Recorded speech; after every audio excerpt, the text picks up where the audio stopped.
ಎಲ್ರಿಗೂ ನಮಸ್ಕಾರ. ನೀವು ನೋಡ್ತಾ ಇದ್ದೀರಾ ಸುದ್ದಿ ಸಮಯ ನ್ಯೂಸ್ ಚಾನಲ್. ಇದು ಲೋಕಲ್ ಎಕ್ಸ್ಪ್ರೆಸ್. ನಾನು ಮಹರ್ದಡ ಅಕುಳಿಗಿ. ಮತ್ತೆ ಒಂದಿಷ್ಟು ಹೊಸ ಸುದ್ದಿಗಳನ್ನು ತೆಗೆದುಕೊಂಡು ನಾವು ನಿಮ್ಮ ಮುಂದೆ ಬರ್ತಾ ಇದ್ದೀವಿ.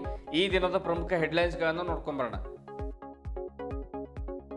ಭಾಲ್ಕಿಯಲ್ಲಿ ಜರುಗಿದ ಮೆಕ್ಯಾನಿಕ್ ಮೀಟ್ 2025 ಕಾರ್ಯಕ್ರಮ. ಕಾರ್ಮಿಕರ ಸಾಮಾಜಿಕ ಭದ್ರತೆಗೆ ಸರ್ಕಾರ ಸದಾ ಸಿದ್ಧವಾಗಿದೆ. ಸಂಸದ ಸಾಗರ್ ಖಂಡ್ರೆ.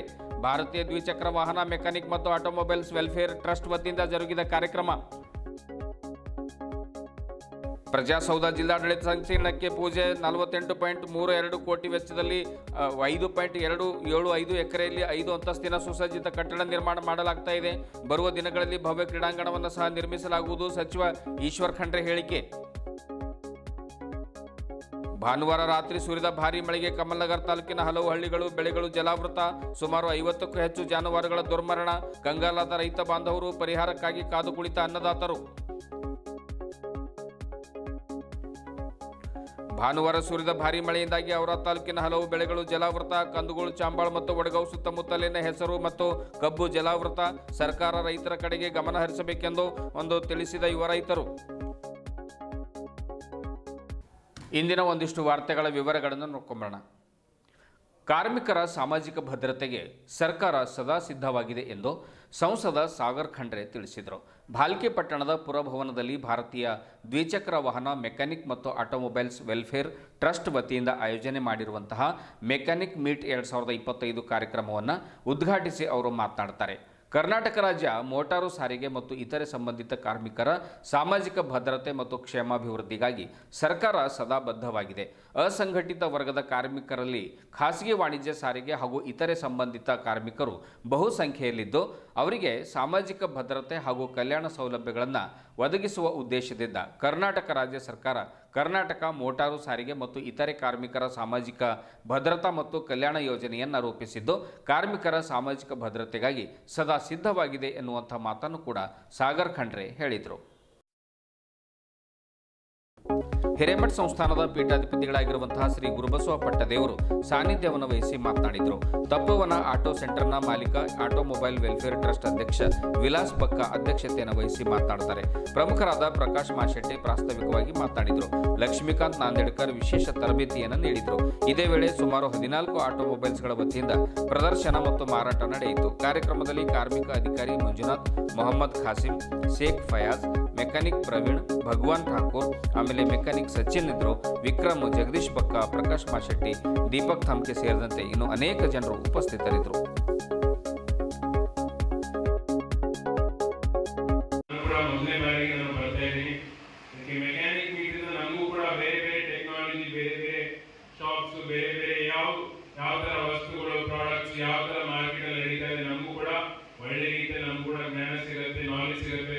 ನಿಮಗೂ ಕೂಡ ಅದನ್ನು ಹೊರಗಡೆಯಿಂದ ಬೇರೆ ಬೇರೆ ಜಿಲ್ಲೆಗಳಲ್ಲಿ ಬೇರೆ ಬೇರೆ ರಾಜ್ಯಗಳಲ್ಲಿ ಯಾವ ತರ ಅವ್ರು ಮಾಡ್ತಾರೆ, ನಮ್ಗೆ ಯಾವ್ದು ಈಸಿ ಆಗುತ್ತೆ, ಯಾವ ಕ್ವಾಲಿಟಿ ಚೆನ್ನಾಗಿರುತ್ತೆ, ನಮ್ಗೆ ಯಾವ್ದ್ರಲ್ಲಿ ಜಾಸ್ತಿ ಉಳಿತಾಯ ಆಗುತ್ತೆ, ಅದೆಲ್ಲ ನೀವು ಕೂಡ ಕಲ್ತ್ಕೊಂಡು ನಮ್ಮಲ್ಲಿ ಬಾಲ್ಕಿಯಲ್ಲಿ ನಾವು ಅಳವಡಿಸಿಕೊಳ್ಬೇಕು. ಇದರಿಂದ ನಾವು ಬೇರೆ ಬೇರೆ ಕಡೆ ನಾವು ಮೀಟ್ ಮಾಡ್ತೀವಿ, ಅದು ನಮ್ಗೆ ಒಳ್ಳೆಯದಾಗುತ್ತೆ, ನಮ್ಗೆ ಕ್ವಾಲಿಟಿನೂ ಸಿಗುತ್ತೆ, ನಮ್ಗೆ ರೇಟ್ನು ಸ್ವಲ್ಪ ಕಡಿಮೆ ಆಗುತ್ತೆ, ಎಲ್ಲರಿಗೂ ಒಳ್ಳೆಯದಾಗುತ್ತೆ. ಅದ್ರ ಜೊತೆ ಮೆಕ್ಯಾನಿಕ್ ಮೀಟ್ ಅಲ್ಲಿ ಇವತ್ತು ನ್ಯೂಸು ನಮ್ಮ ರಾಜ್ಯ ಸರ್ಕಾರ ಇದೆ, ಮುಂಚೆ ಮೆಕ್ಯಾನಿಕ್ಸ್ ನಮ್ಮ ಲೇಬರ್ ಡಿಪಾರ್ಟ್ಮೆಂಟ್ ಅಲ್ಲಿ ಬರ್ತಾ ಇರಲಿಲ್ಲ. ಆದ್ರೆ ನಮ್ಮ ಸಂತೋಷ್ ಲಾಡ್ ಸರ್ ಅವರು ಏನು ಕಾರ್ಮಿಕ ಸಚಿವರಾಗಿರುವಾಗ ಅಂದ್ರೆ ಸಾಕಷ್ಟು ಬೇರೆ ಬೇರೆ ಎಲ್ಲಾ ರೀತಿಯಲ್ಲಿ ಪ್ರೊಫೆಷನ್ಸ್ ಈ ಲೇಬರ್ ಡಿಪಾರ್ಟ್ಮೆಂಟ್ ಕೆಳಗಡೆ ತಗೊಂಡು ಬಂದು ಅವರು ನಮ್ಗೆಲ್ಲರಿಗೂ ಒಂದು ಅವಕಾಶ ಮಾಡಿಕೊಟ್ಟಿದ್ದಾರೆ. ಈಗಾಗಲೇ ನಮ್ಮ ಅಧಿಕಾರಿ ಹೇಳ್ತಾ ಇದ್ರು ಹೊರಗಡೆ ನಾವು ಆಫೀಸ್ ಮಾಡಿದ್ರೆ ನೋಂದಣಿಸಬೇಕು ಅಂತ. ನೀವು ಕೂಡ ರಿಜಿಸ್ಟ್ರೇಷನ್ ಮಾಡಿಸ್ಬಿಟ್ಟು ಏನೇ ಸೌಲಭ್ಯಗಳು ನಮ್ಗೆ ಉಪಯೋಗ ಆಗುತ್ತೆ. ಇದರಲ್ಲಿ ಇನ್ಶೂರೆನ್ಸ್ ಇಲ್ಲ, ಬೇರೆ ಬೇರೆ ರೀತಿಯಲ್ಲಿ ಶೈಕ್ಷಣಿಕ ಧನ ಸಹಾಯ ಅದ, ಹೆರಿಗೆ ಭತ್ಯೆ ಅದ, ಬೇರೆ ಬೇರೆ ರೀತಿಯಲ್ಲಿ ಇನ್ಶೂರೆನ್ಸ್ ಇದೆ. ಇವೆಲ್ಲ ನಮ್ಗೆ ಉಪಯೋಗ ಆಗುತ್ತೆ. ಇದು ನಮ್ಗೆ ಸರ್ಕಾರದ ವತಿಯಿಂದ ನಮ್ಗೆ ಸೌಲಭ್ಯ ಸಿಗ್ತದೆ, ಅದು ನಾವು ಸದುಪಯೋಗ ಪಡೆದುಕೊಳ್ಳಬೇಕು. ಎಷ್ಟು ನಾವು ಯೂಸ್ ತಗೊಳ್ತೀವಿ ಅದು ನಮ್ಗೆ ಒಳ್ಳೆಯದಾಗುತ್ತೆ. ನೋಂದಣಿ ಮಾಡಿಸಿ ಇವೆಲ್ಲ ಸರ್ಕಾರ ಸೌಲಭ್ಯಗಳನ್ನು ನೀವು ಪಡೆದುಕೊಳ್ಳಿ ಅಂತ ನಾನು ಹೇಳಕ್ಕೆ ಇಷ್ಟಪಡ್ತೀನಿ. ಇದ್ರ ಜೊತೆ ನೀವೆಲ್ಲ ಏನು ಮೆಕ್ಯಾನಿಕ್ ಮೀಟಲ್ಲಿ ನೀವು ಬಂದಿದ್ದೀರಿ, ನಮಗೂ ಕೂಡ ನ್ಯೂಸ್ ವಿಲಾಸ್ ಬಕ್ಕ ಅವರು ಮುಖಾಂತರ ನಿಮಗೆ ಕರೆದು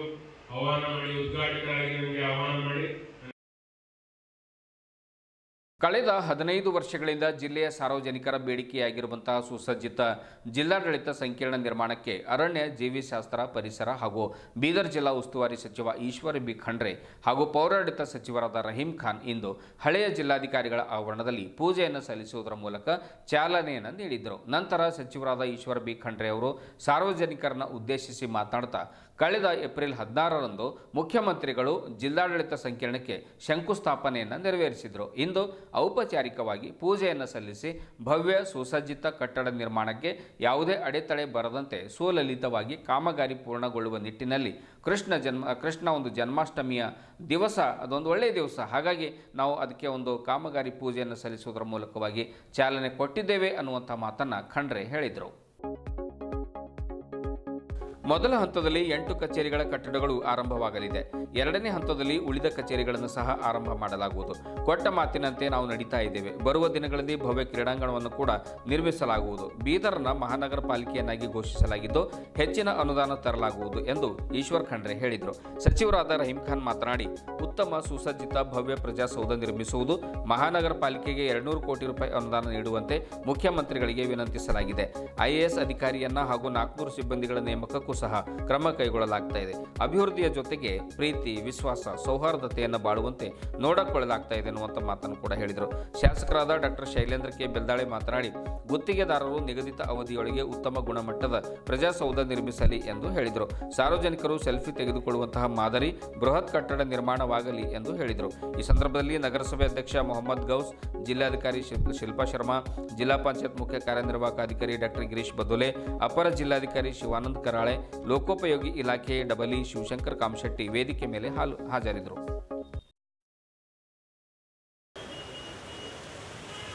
ಬೀದರ್ನಲ್ಲಿ ಒಂದು ಸುಂದರವಾದಂತಹ ಭವ್ಯವಾದಂತಹ ಜಿಲ್ಲಾಡಳಿತ ಸಂಕೀರ್ಣ ನಿರ್ಮಾಣ ಆಗಬೇಕು ಅನ್ನುವಂಥದ್ದು ಜಿಲ್ಲೆಯ ಜನತೆಯ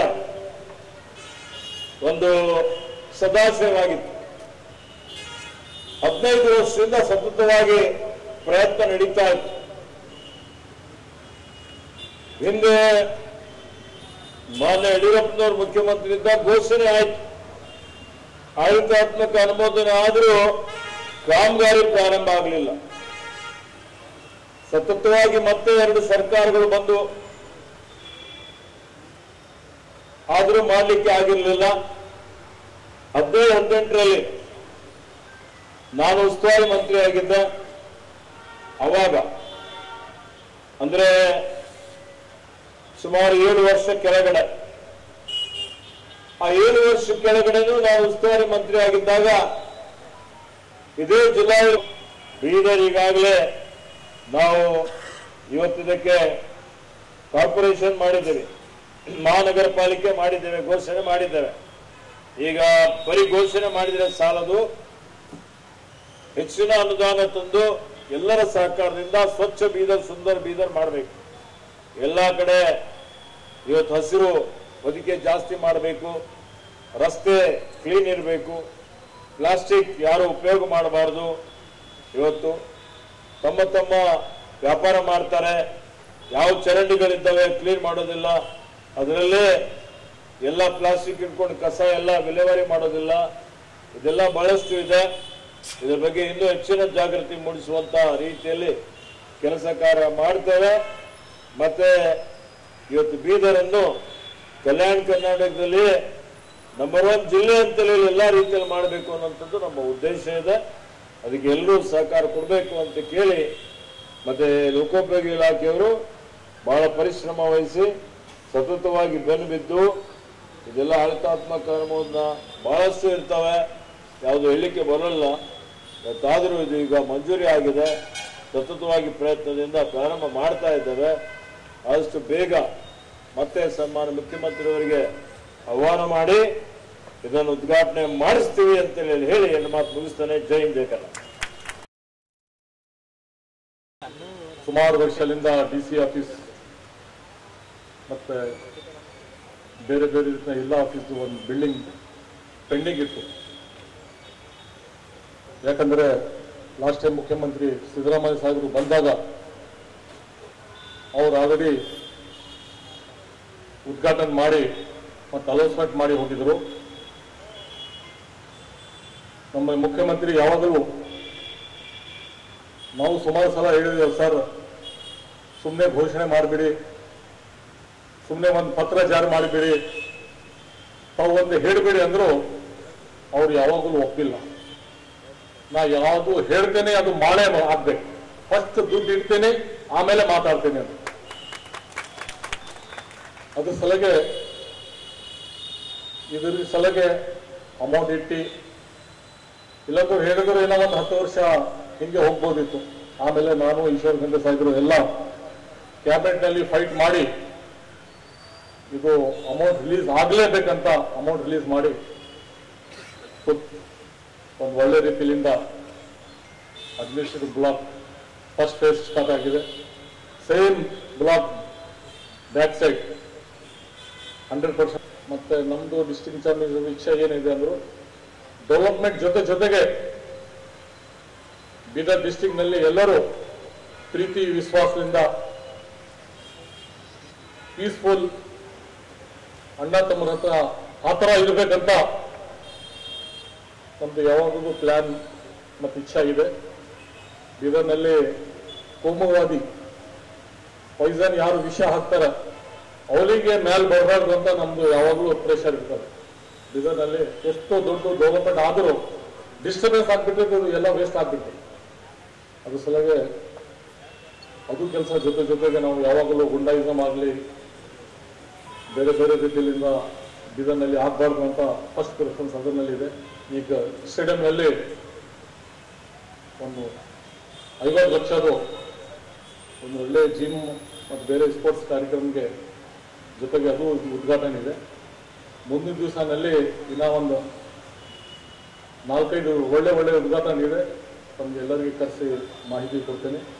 ಅದ್ರ ಸಲಗೆ ತಮ್ಮೆಲ್ಲರಿಗೆ ಇನ್ನೊಂದು ಸಲ ಧನ್ಯವಾದ. ಜೈ ಹಿಂದ್.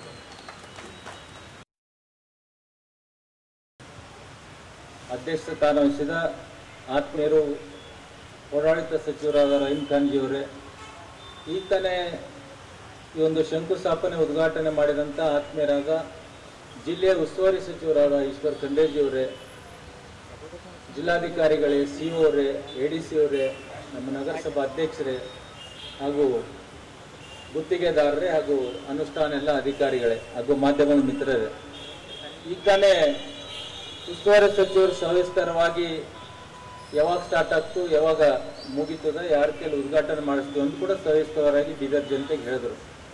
ಮೊಟ್ಟಮೊದಲಾಗಿ ನಮ್ಮ ಆಗಿನ ಮುಖ್ಯಮಂತ್ರಿ BSY ಅವರು ಘೋಷಣೆ ಮಾಡಿದ್ರು, ಅನುದಾನ ಕೂಡ ಬಿಡುಗಡೆ ಮಾಡಿದ್ರು. ಅನುದಾನ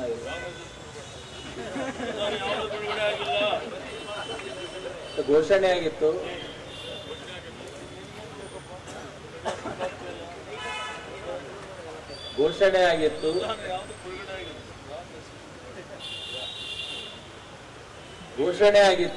ಜಾಗದ ಸ್ಥಳವೇನದಂದ್ರೆ ಒಂದು ಸ್ವಲ್ಪ ಮಾಮನಕೇರಿ ಆಯಿತು, ಕೆಲವರು ರೇಷ್ಮೆ ಇಲಾಖೆ ಆಯಿತು.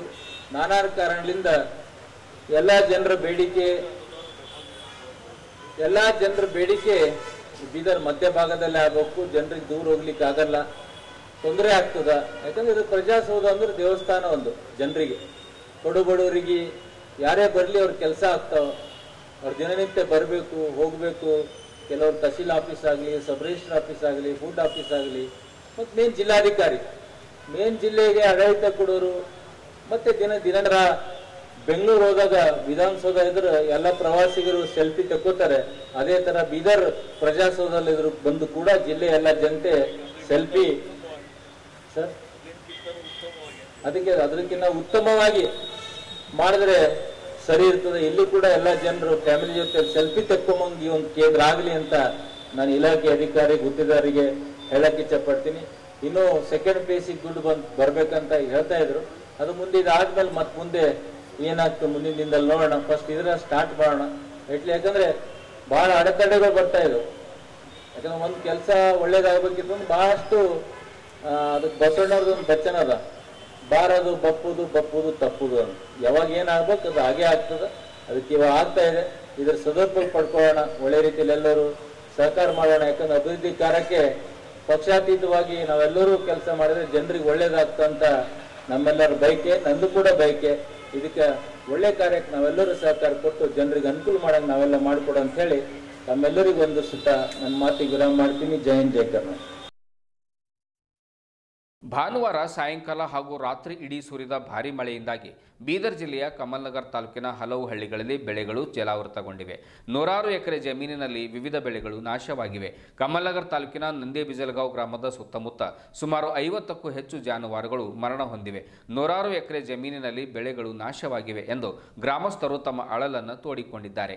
ಧಾರಾಕಾರವಾಗಿ ನದಿಯಂತೆ ಹರಿತಾ ಇರುವಂತಹ ಹಳ್ಳಕೊಳ್ಳಗಳಲ್ಲಿ ಜಾನುವಾರುಗಳು ಸಿಲುಕಿ ಮೃತಪಟ್ಟಿವೆ. ರೈತರಿಗೆ ಲಕ್ಷಾಂತರ ರೂಪಾಯಿ ನಷ್ಟವಾಗಿದೆ. ಹಲವು ಸೇತುವೆಗಳು ಮುಳುಗಡೆಯಾಗಿವೆ. ಭಾರೀ ಒಂದು ಸುರಿದ ಮಳೆಯಿಂದಾಗಿ ರೈತರು ಕಂಗಾಲಾಗಿದ್ದಾರೆ. ಹೆಸರುಗಳು ಸಂಪೂರ್ಣವಾಗಿ ನೆಲಕಚ್ಚಿವೆ. ರೈತರೇ ಸ್ವತಃ ತಮ್ಮ ಹೊಲದಲ್ಲಿ ನಿಂತು ಬೆಳೆಗಳು ನಾಶವಾಗಿರುವುದನ್ನು ತೋರಿಸಿದ್ದಾರೆ. ಬನ್ನಿ, ಈ ಕುರಿತು ಒಂದಿಷ್ಟು ವಿಡಿಯೋ ತುಣುಕುಗಳಿವೆ, ನೋಡ್ಕೊಂಡು ಬರೋಣ. ಭಾನುವಾರ ರಾತ್ರಿ ಒಂದೇ ಸಮನೆ ಸುರಿದ ಧಾರಾಕಾರ ಮಳೆ, ಭೋರ್ಗರೆದು ತುಂಬಿ ಹರಿತಾ ಇರುವಂತಹ ಹಳ್ಳಕೊಳ್ಳಗಳು. ಈ ಘಟನೆ ಕಂಡು ಬಂದದ್ದು ಕಮಲ್ನಗರ್ ತಾಲೂಕಿನ ನಂದಿಬಿಜಲಗಾಂವ್ನಲ್ಲಿ. ಪಟ್ಟಣದಲ್ಲಿ ಎಷ್ಟೇ ಮಳೆಯಾದರೂ ಜನರು ಹೇಗೋ ಆರಾಮಾಗಿ ಮನೆ ಸೇರಿಕೊಂಡು ಹಾಯಾಗಿ ಜೀವಿಸ್ತಾರೆ. ಆದರೆ ಮಳೆ ಜೋರಾಗಿ ಸುರಿದರೆ ರೈತರ ಮನಸ್ಸಿನಲ್ಲಿ ಒಂದೇ ಸಮನೆ ದುಗುಡ, ಆತಂಕ ಸೃಷ್ಟಿಯಾಗಿ ಹೃದಯ ಒಡೆದು ಚೂರಾಗುತ್ತದೆ. ಒಂದು ಕಡೆ ಮಳೆ ಆಗದೆ ಇದ್ರೂ ಭಯ, ಇನ್ನೊಂದು ಕಡೆ ಸಿಕ್ಕಾಪಟ್ಟೆ ಮಳೆ ಆದರೂ ಕೂಡ ರೈತರ ಮನಸ್ಸಿನಲ್ಲಿ ಅಷ್ಟೇ ಆತಂಕ. ಯಾವುದಕ್ಕೂ ಸುಖವಿಲ್ಲ. ಒಮ್ಮೆ ಮಳೆ ಬರದೆ ಬೆಳೆ ಹಾಳಾಗುತ್ತೆ, ಮತ್ತೊಮ್ಮೆ ಮಳೆ ಬಂದು ಬೆಳೆ ಹಾಳಾಗುತ್ತೆ. ಯಾವ ಕಡೆಯಿಂದ ನೋಡಿದರೂ ಕೂಡ ರೈತ ಮಿತ್ರರಿಗೆ ನಷ್ಟ. ಹೀಗಾಗಿ ಭಾನುವಾರ ಸುರಿದ ಮಳೆಯಿಂದಾಗಿ ರೈತರು ಸಾಕಷ್ಟು ತೊಂದರೆ ಅನುಭವಿಸಿದ್ದಾರೆ. ಬೆಳೆಗಳು ನೆಲಕಚ್ಚಿವೆ ಎಂದು ತಮ್ಮ ನೋವನ್ನು ತೋಡಿಕೊಂಡಿದ್ದಾರೆ. ರೈತರು ತಮ್ಮ ಕುಟುಂಬ ಸದಸ್ಯರಂತೆ ಜೀವನೋಪಾಯಕ್ಕಾಗಿ ಸಾಕಿದ ಜಾನುವಾರುಗಳು ಕೂಡ ಹರಿದುಕೊಂಡು ಹೋಗಿವೆ. ಕೆಲವು ಮೃತಪಟ್ಟಿರುವುದು ರೈತರ ಮುಖದಲ್ಲಿ ನಿರಾಶೆ ಕಾಣಿಸಿಕೊಂಡಿದೆ. ಕೆಲವರ ಪಂಪ್ಸೆಟ್ಗಳು ಕೂಡ ಹರಿದುಕೊಂಡು ಹೋಗಿವೆ. ನದಿ ನೀರು ಬಿಡುಗಡೆಯಿಂದಲೂ ಕೂಡ ರೈತರು ಸಾಕಷ್ಟು ತೊಂದರೆ ಅನುಭವಿಸಿದ್ದಾರೆ. ಕೆಲವರ ಹೊಲದಲ್ಲಿರುವಂತಹ ಮಣ್ಣು ಕೂಡ ಕೊಚ್ಚಿಕೊಂಡು ಹೋಗಿದೆ. ಆದ್ದರಿಂದ ಸಂಬಂಧಪಟ್ಟ ಅಧಿಕಾರಿಗಳು ಇತ್ತ ಕಡೆ ಗಮನ ಹರಿಸಬೇಕು ಎಂದು ಗ್ರಾಮದ ಯುವ ಮುಖಂಡರಾದ ಸಂದೀಪ್ ಪಾಟೀಲ್ ಮನವಿ ಮಾಡಿಕೊಂಡಿದ್ದಾರೆ.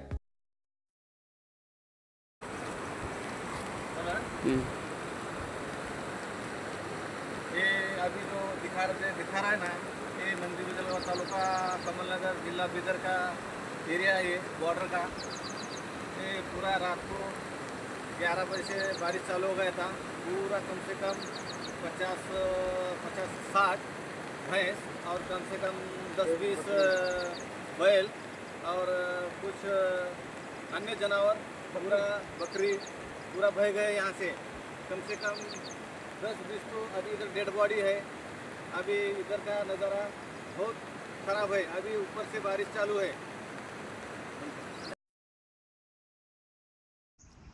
या शेतीमध्ये मुठभर पीक तर राहिलंच नाही, पण मुठभर माती सुद्धा राहिली नाही. आज आम्ही काय खावा आणि काय राहावं हे बघावं सरकारनं. विहीर आहे माझी, विहीर दाखवा इकडं. ह्या वर्षी 40,000 रुपये घालून काढलेली विहीर होती. विहीर पूर्ण बुजून गेली आहे. बघा आमच्या शेताची अवस्था.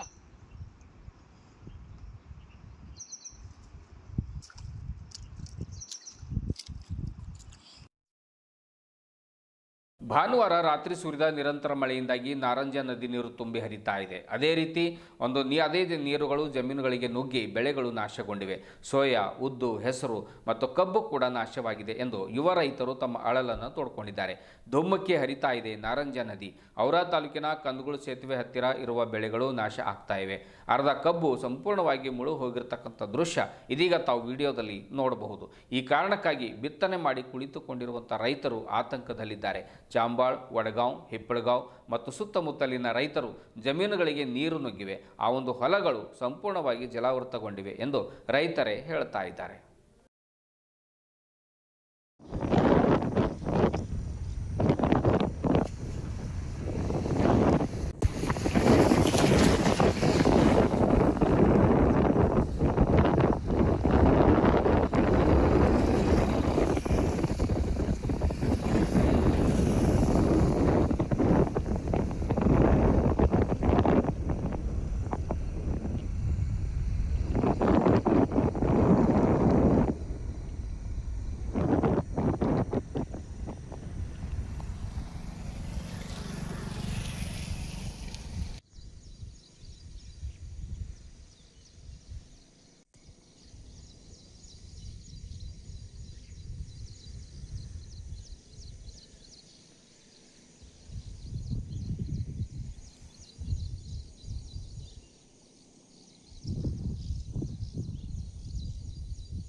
ಹೆಚ್ಚಾಯ್ತಿದೆ. ಬೆಳೆಗಳು ನಾಶವಾಗಿದೆ. ಸೋಯಾ, ತೊಗರಿ, ಹೆಸರು, ಉದ್ದು, ಕಬ್ಬು ಎಲ್ಲ ಲಾಸ್ ಆಗಿದೆ. ಅದನ್ನು ಸರ್ಕಾರವು ಏನಾರ ನಮ್ಗೆ ಪರಿಹಾರ ನೀಡಬೇಕು ಅಂತ ನಾವು ಬೇಡ್ಕೊಳ್ತೀವಿ. ಕರ್ನಾಟಕ ಸರ್ಕಾರ ಏನು ಹೇಳಕ್ಕೆ ಬಯಸ್ತಾರೆ? ನಾವು ರೈತರಿಗೆ ಏನಾರ ನೋಡಬೇಕು. ನಮ್ಗೆ ಹೆಚ್ಚು ಲಾಸ್ ಆಗಿದೆ. ಯಾವ್ಯಾವ ಬೆಳೆ ಆಗಿದೆ? ಸೋಯಾ, ತೊಗರಿ, ಉದ್ದು, ಹೆಸರು, ಕಬ್ಬು ಇನ್ನೂ ಹೆಚ್ಚಾಗ್ಲತ್ತೆ. ನೀರು ಇನ್ನೂ ಹೆಚ್ಚು ಲಾಸ್ ಆಗಿದೆ. ಇನ್ನು ನೋಡ್ಬೇಕಂತ ನೀವು ಮನವಿ ಮಾಡ್ಲತ್ತೀವಿ. ಪೂರ ಮುಣ ಹೋಗಿದೆ ತೊಗರಿಯಲ್ಲಿ.